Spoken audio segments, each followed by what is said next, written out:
Good morning everyone. हमने last वाली class के अंदर हमने बात की थी यहाँ पर strength of acid and base वाले के करैक्टर को हमने पढ़ा था। एसिड बेस की सारी हमने केमिकल प्रॉपर्टियाँ, उसके करैक्टरिस्टिक्स, उसके जितनी भी प्रॉपर्टियाँ थी वो हमने सारी उसके अंदर कंप्लीट कर ली थी। ठीक है, नेक्स्ट जो टॉपिक है इसके अंदर जो आज हम पढ़ेंगे वो है यूनिवर्सल इंडिकेटर। एक नया टॉपिक पढ़ेंगे हम,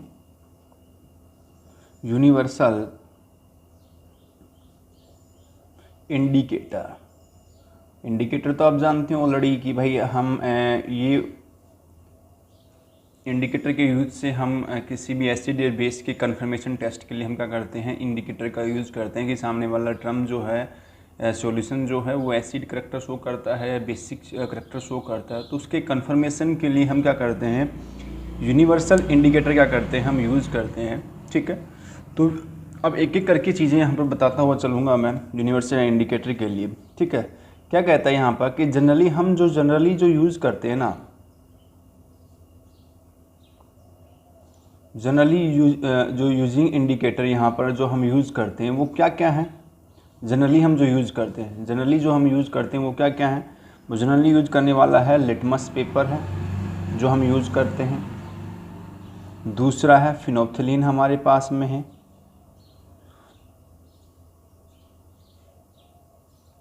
ठीक है, क्या है दूसरा हमारे पास में, फिनोप्थिलीन हमारे पास में।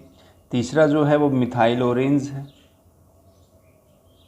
ठीक है, और भी होंगे, मतलब जनरली जो यूज़ करते हैं, तो जनरली हम क्या यूज़ करते हैं, लिटमस पेपर यूज़ करते हैं, फिनोप्थिलीन का यूज़ करते हैं, मिथाइल ऑरेंज यूज़ करते हैं।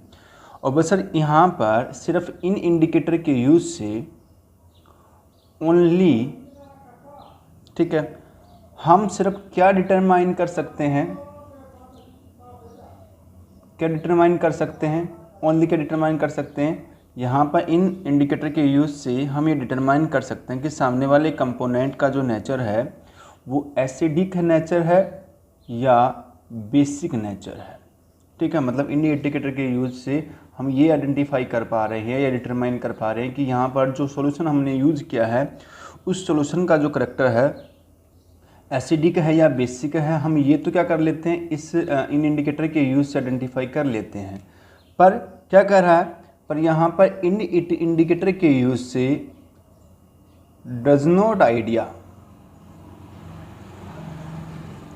गिव द आइडिया, इससे क्या आइडिया नहीं मिलता, इससे ये तो कन्फर्म हो जाता कि यहाँ पर ये एसिड और बेस है, पर इससे अपने को ये आइडिया नहीं मिलता कि यहाँ पर जो एसिड और बेस जो हैं हमारे पास में उनकी स्ट्रेंथ क्या है, मतलब स्ट्रेंथ ऑफ एसिड क्या होगी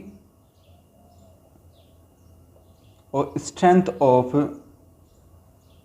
बेस क्या होगा, हम इन इंडिकेटर के यूज से पता नहीं लगा सकते। मतलब ये वो पर्टिकुलर इंडिकेटर जिनके यूज से सिर्फ ये तो कन्फर्मेशन होता है कि एसिड और बेस है या नहीं है कोई सॉल्यूशन। ठीक है, पर इन इंडिकेटर के यूज़ से हम ये आइडेंटिफाई नहीं कर सकते कि भाई यहाँ पर ये जो सॉल्यूशन है उसका एसिडिक स्ट्रेंथ लो है कि हाई है, या बेसिक स्ट्रेंथ लो है या हाई है, ये कंफर्म नहीं होता है इन इंडिकेटर के यूज़ से। ठीक है, कंपोनेंट के अंदर। तो अब क्या करेंगे, तो वो सर यहाँ पर स्ट्रेंथ ऑफ एसिड और बेस, मतलब स्ट्रेंथ ऑफ एसिड और बेस को क्या करने के लिए हमें कि डिटरमाइन करने के लिए हम क्या करेंगे, डिटरमाइन करने के लिए एक न्यू टाइप्स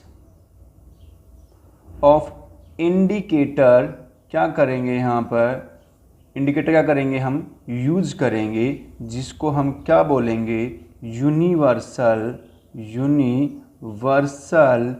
इंडिकेटर बोलेंगे। क्या बोलेंगे हम उसको, यूनिवर्सल इंडिकेटर यूज़ के रूप में क्या करेंगे, हम यूज़ करेंगे। मतलब इन सिंपल के यूज़ से हम आइडेंटिफाई तो नहीं कर पा रहे थे स्ट्रेंथ के बारे में, सिर्फ ये कंफर्म हो रहा था कि एसिड है कि बेस है।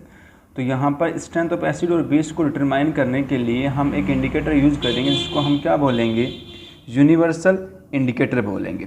ठीक है, यहाँ तक हमने बात करी। यहाँ पर अब क्या करा कि सर यहाँ पर क्या कहता है कि सर यूनिवर्सल जो इंडिकेटर होते हैं ना उनकी खास बात क्या होती है कि वो शो करता है, इन इंडिकेटर की खास बात कहते हैं क्या करते हैं, वो shows different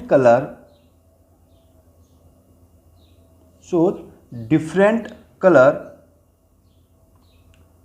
over the range of pH value from 1 to 14 for a solution. समझ में आया? मतलब क्या कह रहा है कि सर यहाँ पर यूनिवर्सल के इंडिकेटर के यूज़ से, अगर हम यूनिवर्सल इंडिकेटर का जब यूज़ करेंगे तो सर यहाँ पर इस इंडिकेटर के यूज़ से एक जो सॉल्यूशन के का आइडेंटिफिकेशन, उसकी स्ट्रेंथ को आइडेंटिफाई करने के लिए जब उसके अंदर यूनिवर्सल इंडिकेटर जब यूज़ करेंगे तो ये क्या कहता है कि डिफरेंट सॉल्यूशन में जब हम यूनिवर्सल इंडिकेटर डालेंगे तो वो जो सॉल्यूशन होगा वो क्या करेगा, डिफरेंट कलर क्या करेगा, प्रॉपर्टी शो करेगा। किसके साथ में? अलग अलग पीएच रेंज के साथ में।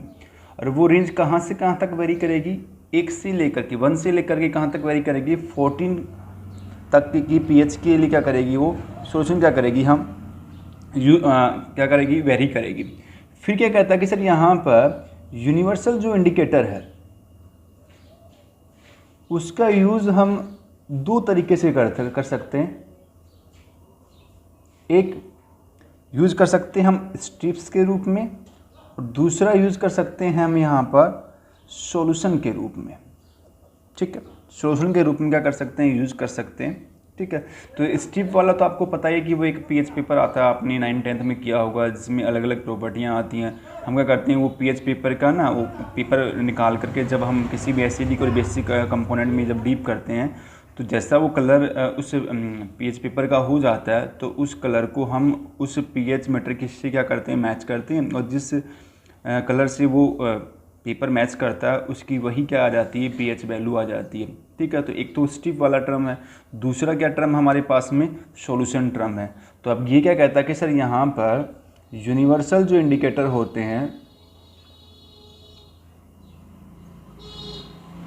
वो एक टाइप का मिक्सचर ऑफ सॉल्यूशन है, जिसमें नंबर ऑफ इंडिकेटर क्या करते हैं, हम कॉम्बिनेशन करवाते हैं, मतलब उनको ऐड करते हैं या कंबाइन करवाते हैं या उनका एडिशन करवाते हैं या उनको मिक्स करते हैं। क्या करते हैं, उनको ऐड करते हैं या उनको मिक्स कर सकते हैं। अब वो क्या क्या है जो इस पर्टिकुलर सॉल्यूशन में क्या करते हैं, जो ऐड किए जाते हैं, जो एक टाइप का टर्म है। इसके अंदर हम वाटर यूज़ कर सकते हैं उस मिक्सचर ऑफ सॉल्यूशन के अंदर। वाटर के अलावा हम प्रोपेनॉल यूज़ कर सकते हैं, जानते हैं प्रोपेनॉल 3 कार्बन का अल्कोहल होता है। फिर फिनोप्थिलीन यूज़ कर सकते हैं, फिनोप्थिलीन क्या कर सकते हैं, हम यूज़ कर सकते हैं यहाँ पर। फिर सोडियम साल्ट यूज़ कर सकते हैं। फिर सोडियम हाइड्रोक्साइड यूज़ कर सकते हैं।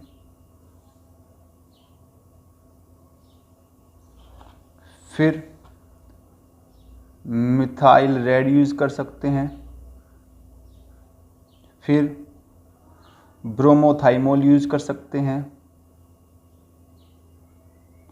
वो भी कौन से कलर का, ब्लू कलर का। फिर मोनोसोडियम साल्ट यूज़ कर सकते हैं। फिर थाइमोल यूज़ कर सकते हैं, ब्लू। ठीक है, फिर तो ये नंबर ऑफ टर्म क्या कर सकते हैं इसके अंदर हम, इस सॉल्यूशन में क्या होते हैं, नंबर ऑफ यूनिवर्सल इंडिकेटर की खास बात यही है कि यूनिवर्सल इंडिकेटर का जो सॉल्यूशन होता है उसके अंदर नंबर ऑफ इंडिकेटर क्या होते हैं, प्रेजेंस होते हैं, उनका एक मिक्सचर होता है, जिससे कंफर्म कर लिया जाता है कि कंपोनेंट के अंदर पीएच की वैल्यू क्या होती है। तो उस पीएच की वैल्यू के आधार पर हमें कंफर्म कर लेते हैं कि सामने वाले की स्ट्रेंथ क्या है। ठीक है, तो इसलिए हम क्या करते हैं, यूनिवर्सल इंडिकेटर का करते हैं, यूज़ करते हैं। और इसका एक पीएच पेपर के ऊपर जो आता है, स्ट्रिप जो आती है, उस पर एक पीएच मीटर आता है जिस पे डिफरेंट कलर ऑफ प्रॉपर्टी क्या होती है, प्रेजेंस होती है। ठीक है, तो वो टर्म हम क्या करते हैं यहाँ पर यूज़ करते हैं कंपोनेंट के अंदर। ठीक है, अब आगे क्या कह रहा है कि सर पीएच वैल्यू जो होती है वो जो डिफरेंट कलर प्रॉपर्टी शो करती है उसका उस पीएच का डेली लाइफ में क्या रोल है वो और देखते हैं हम इसके अंदर। तो देखना कि pH value shown by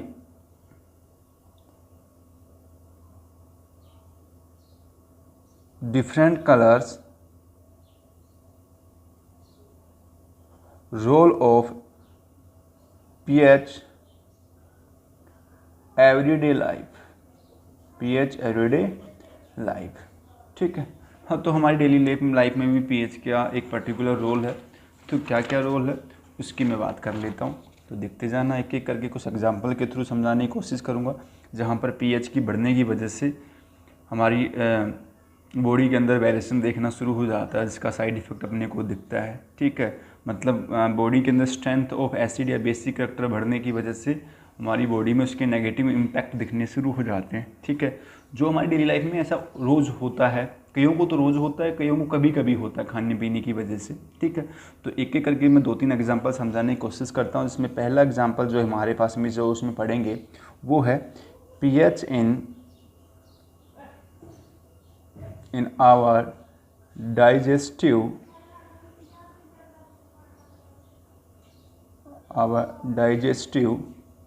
system. ठीक है, मतलब तुम्हारे डाइजेस्टिव सिस्टम की पीएच की वैल्यू समझ गए। अब कहानी क्या कह रहा है, डाइजेस्टिव सिस्टम के अंदर पीएच किस तरीके से वेरी करता है। ठीक है, अब हमें ये पता है कि यह हमारी स्टमक के अंदर डाइल्यूट HCl होता है और इस डाइल्यूट HCl की वजह से, इसकी प्रेजेंस के अंदर हमारा जो फूड है वो स्टमक के अंदर क्या होता है, डाइजेस्ट होता है। किसकी वजह से, डाइल्यूट HCl की वजह से। तो अब ये कहता है कि अगर ये लिमिट अमाउंट में है तो फूड डाइजेस्ट हो जाएगा और कोई इतना प्रॉब्लम होगा नहीं। मगर कि अगर हमारी बॉडी, हमारे स्टमक में इस डाइल्यूट HCl अगर एक्सेस में अगर रिलीज होता है, एक्सेस में हो जाए रिलीज किसी खाने पीने की चीज़ से, तो हमारे स्टमक के अंदर क्या होगी, एसिडिटी जो है वो इंक्रीज हो जाएगी, मतलब पीएच की वैल्यू घटना शुरू कर देगी।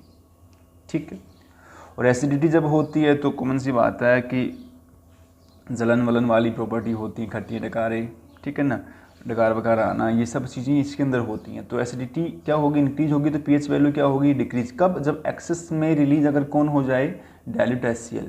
तो ये एसिडिटी जो इंक्रीज हुई है, इस एसिडिटी इंक्रीज को हम न्यूट्रलाइज करने के लिए, क्या करने के लिए, इसको न्यूट्रलाइज करने के लिए इसमें हम एडिशन करवा दें किसका, एंटा एसिड का।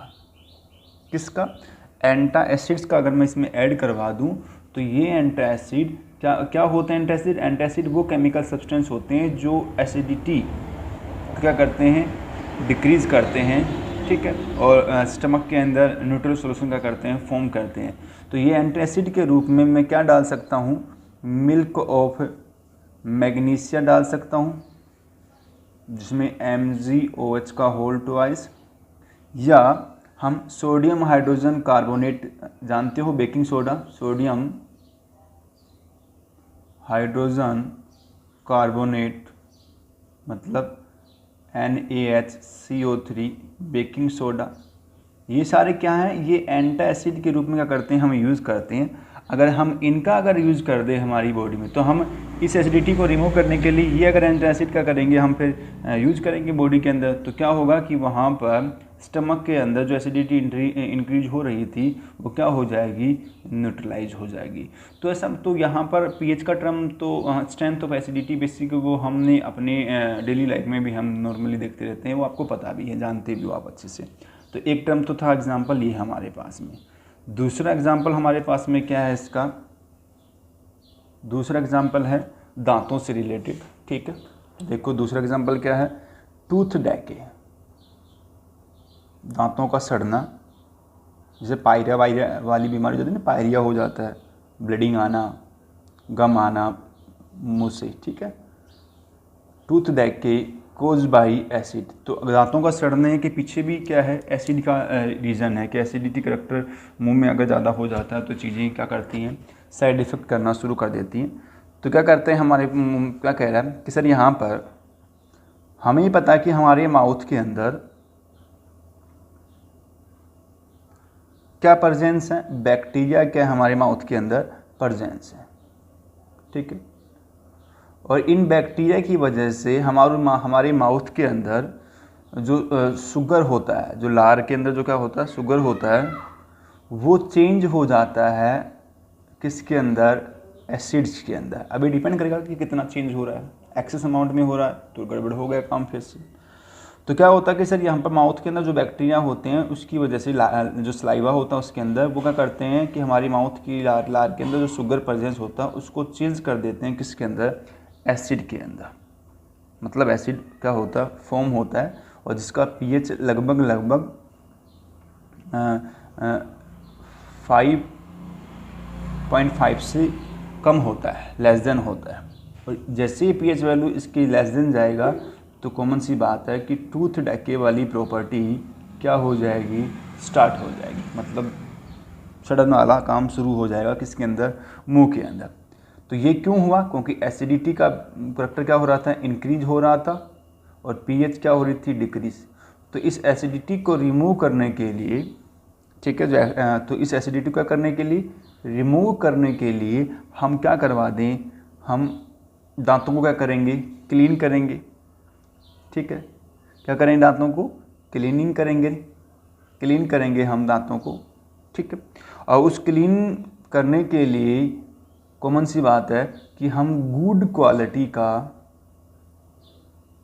क्या यूज करेंगे, टूथपेस्ट यूज करेंगे।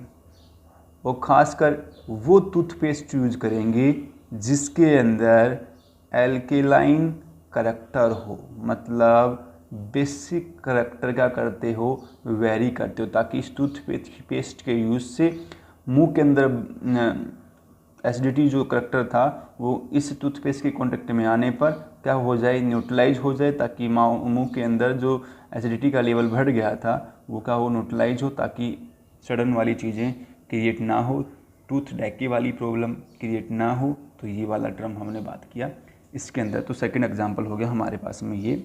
और थर्ड जो एग्जांपल है लास्ट, वो क्या है, वो है soil of pH and plant growth.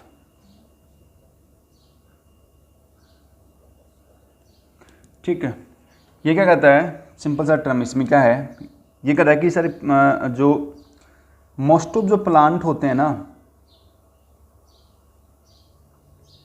Most of plant, उनकी हेल्थी ग्रोथ जो है ना, मतलब डिपेंड करता है, कई एक प्लांट मरे से होते हैं, कईयों के अंदर अच्छा एक घुमावदार, कहने का मतलब बड़े से एरिया को क्या करते हैं, कवर करते हैं, अच्छी खुला प्लांट होता है, हरी पत्तेदार पत्ते जो हैं दूर तक फैले हुए होते हैं। और कई बार कि कई पौधों के बीच में एक छोटा पौधा अगर हम लगा दें तो वो ग्रोथ नहीं कर पाता, टेढ़ा मेढ़ा भगने ये वाला काम करता है। और एक पर्टिकुलर खुले एरिया में अगर एक ही पौधा हो, जैसे गाँव के अंदर पीपल का पेड़ होता है, बरगद का पेड़ होता है, तो एक लगाते हैं तो पूरा कितने बड़े एरिया में फैल जाता है। अगर उस बरगद के नीचे अगर कोई हम छोटे छोटे पौधे लगा दें तो वो ग्रोथ नहीं कर पाएंगे पर्टिकुलर रेशो के अंदर। तो क्या कि मोस्ट ऑफ प्लांट जो होते हैं उनकी हेल्थी ग्रोथ के लिए डिपेंड करती है सोइल की पीएच, कि सोइल का पीएच करैक्टर क्या है, ठीक है।